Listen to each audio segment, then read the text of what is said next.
A graça e a paz do nosso Senhor e Salvador Jesus Cristo. Mais uma vez estou aqui para lhe abençoar através da palavra de Deus, né? Quero convidar você a compartilhar comigo uma palavra que está escrita lá no livro de Ezequiel. Ezequiel, capítulo de número 22. Aqui uma parte da história do povo de Deus, né? Onde o povo estava passando por uma situação muito ruim. O povo, na realidade, estava se perdendo por completo, né? E não só o povo em si, mas até mesmo a igreja, os profetas, os sacerdotes, os governantes, aqueles que deveriam dar o bom exemplo, guiar e cuidar do povo, não estavam fazendo isso, estavam fazendo justamente ao contrário. Então nós vamos acompanhar aqui um trecho dessa história, que começa ali no versículo de número 23. Diz assim: E veio a mim a palavra do Senhor, dizendo: Filho do homem, dize-lhe: Tu és uma terra que não está purificada, que não tem chuva no dia da indignação. Conjuração dos seus profetas há no meio dela. Como um leão que ruge, que arrebata a presa, eles devoram as almas. Tesouros e coisas preciosas tomam, multiplicam as suas viúvas no meio dela. Os seus sacerdotes transgridem a minha lei e profanam as minhas coisas santas. Entre o santo e o profano não fazem diferença, nem discernem o impuro do puro. E os meus sábados escondem os seus olhos, e assim sou profanado no meio deles. Os seus príncipes no meio dela são como lobos que arrebatam a presa, para derramarem o sangue, para destruírem as almas, para seguirem a avareza.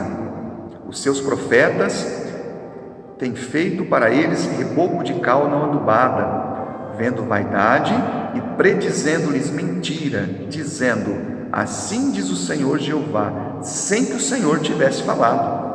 Ao povo da terra oprimem gravemente e andam roubando e fazem violência ao aflito e ao necessitado, e ao estrangeiro oprimem sem razão. Amém?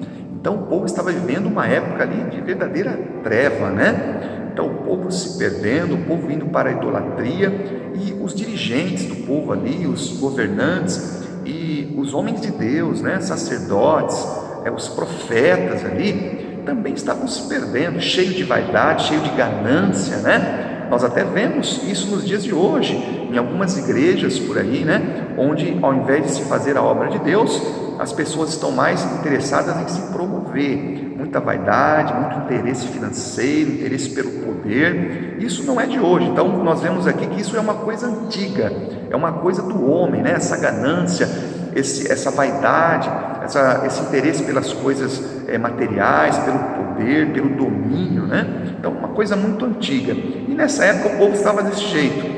A própria igreja, né, estava se perdendo, o povo de Deus se perdendo de uma maneira completa. Então aqui no versículo de número 30, olha só o que é que Deus fala sobre isso. Ele diz assim: E busquei dentre eles um homem que estivesse tapando o muro, estivesse na brecha perante mim, por esta terra, para que eu não a destruísse, mas a ninguém achei. Amém?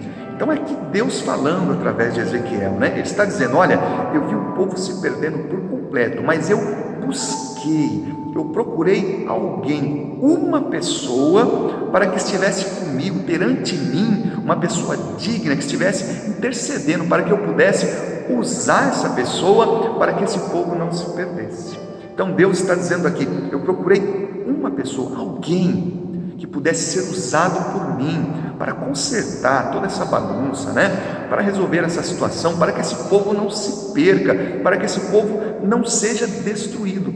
Mas que coisa triste Deus está falando aqui: eu procurei dentre o povo uma pessoa e não encontrei ninguém. Olha que coisa triste. Por isso que a palavra do Senhor diz que todos pecaram e todos foram destituídos da glória de Deus, né? Mas nós vemos aqui o amor de Deus, porque apesar de Deus estar irado com o seu povo, de Deus estar revoltado com a perdição do seu povo, ainda assim Deus estava procurando alguém para usar esse alguém em benefício desse povo. Então, em todo momento, mesmo ali na ira de Deus, mesmo Deus revoltado com a perdição do seu povo, Deus ainda assim demonstra amor, né? Deus ainda assim demonstra que está preocupado com a perdição do seu povo, com o rumo que as coisas estavam dando ali, né? Então, é como nos dias de hoje, nós vemos aí o mundo, como diz a própria palavra de Deus, a cada dia se perdendo mais, mas ainda assim,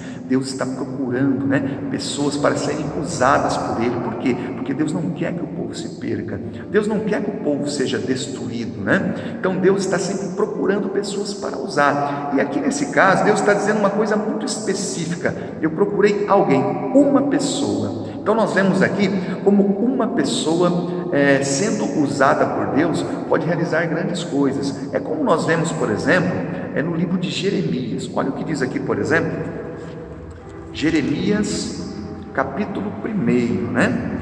Então vamos começar desde o versículo 1 para a gente entender aqui o contexto. Diz assim: palavras de Jeremias, filho de Ilquias, dos sacerdotes que estavam em Ananote, na terra de Benjamim.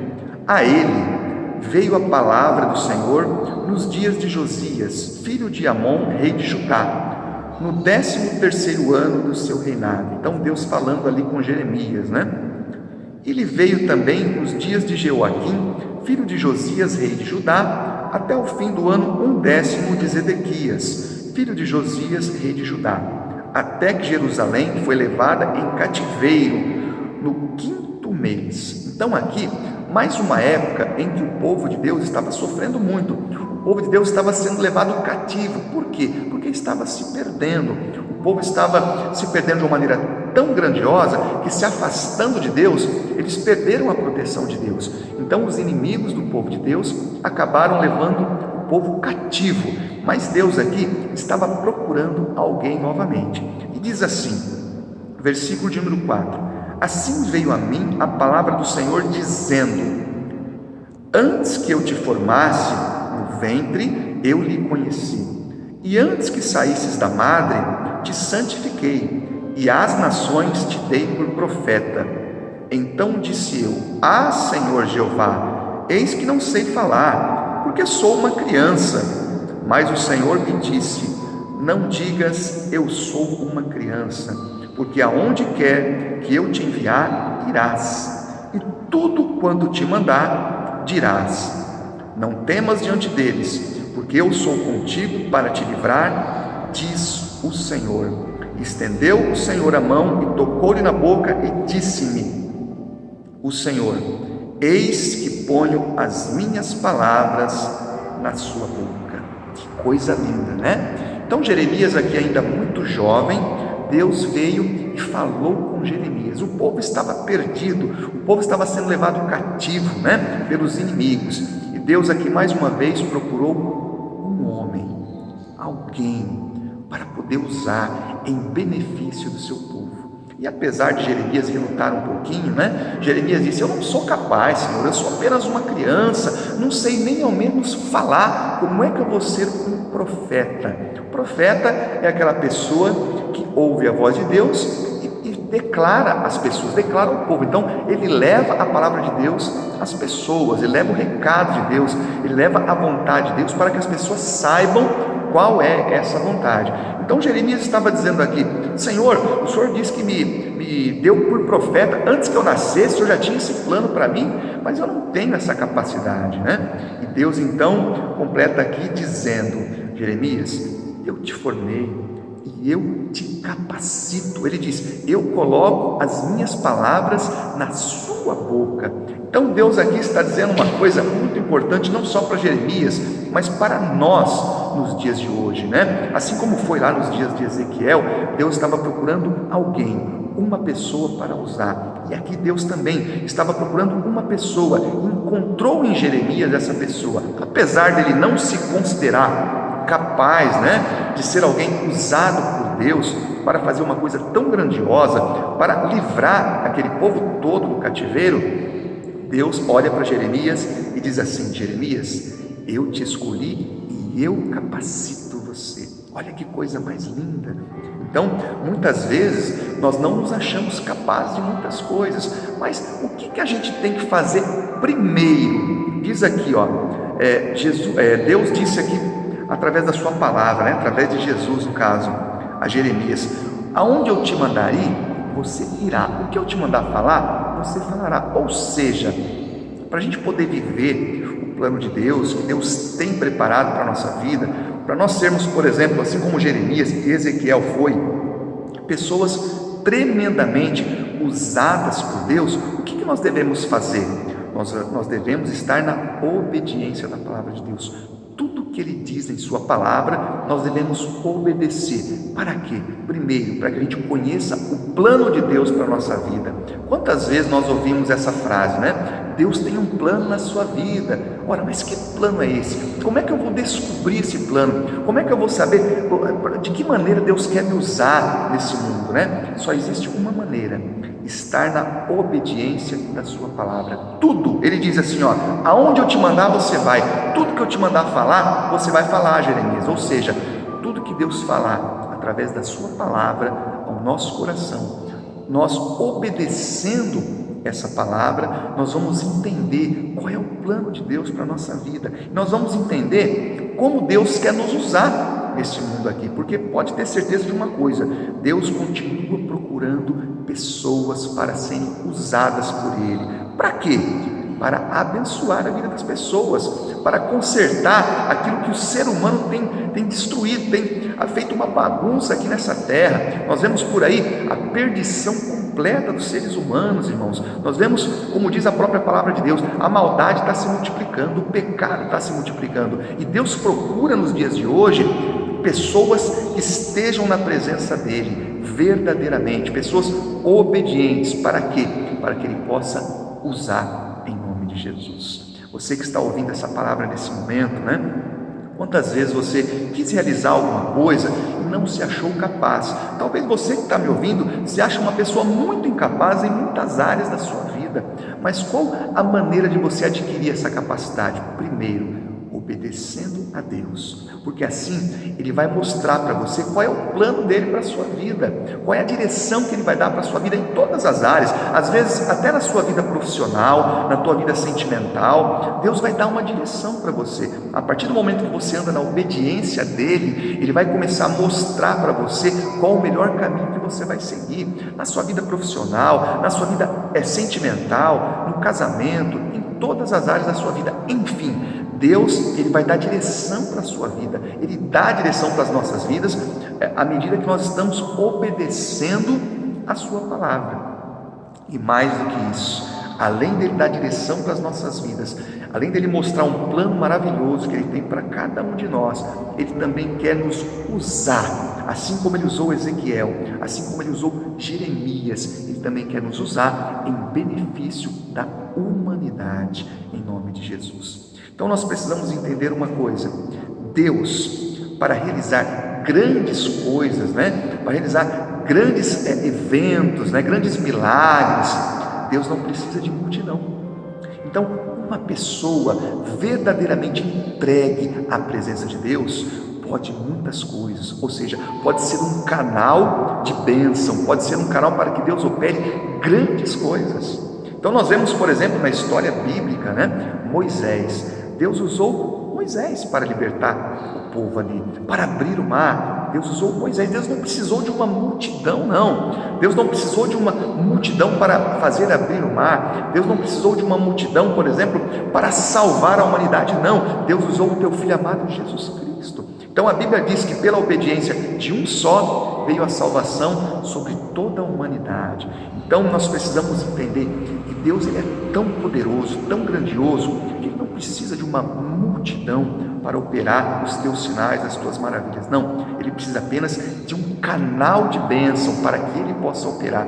E você que está ouvindo essa palavra, você pode ser esse canal de bênção para que Deus possa operar a sua grandiosidade no meio do povo, na sua família, por exemplo. Você que está me ouvindo nesse momento, talvez você diz assim: poxa vida, só eu que busco a Deus na minha família, na minha casa, né? E a palavra do Senhor diz que é eu e minha casa, é uma promessa de Deus.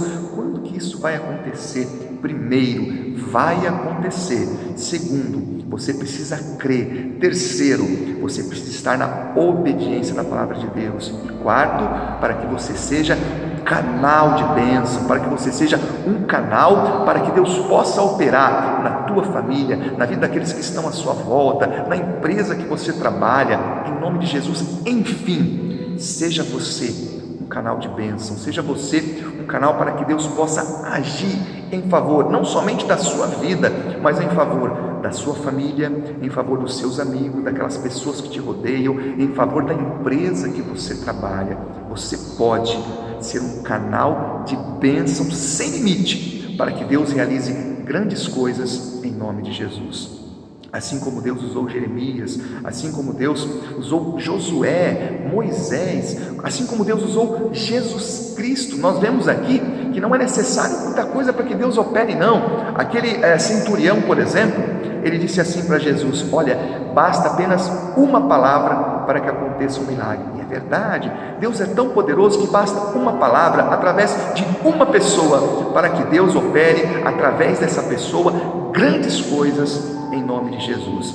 Então eu quero dizer para você nessa manhã, vale a pena viver a palavra de Deus, vale a pena estar na obediência da palavra de Deus, para que Ele possa realmente mostrar o plano maravilhoso que Ele tem para a nossa vida e na vida daqueles que estão à nossa volta. E vale a pena principalmente para que nós possamos ser usados por Deus para operar, para que Ele opere através de nós grandes coisas em nome de Jesus. Seja você essa pessoa, que Deus possa usar você de uma maneira poderosa em nome do Senhor Jesus. Amém?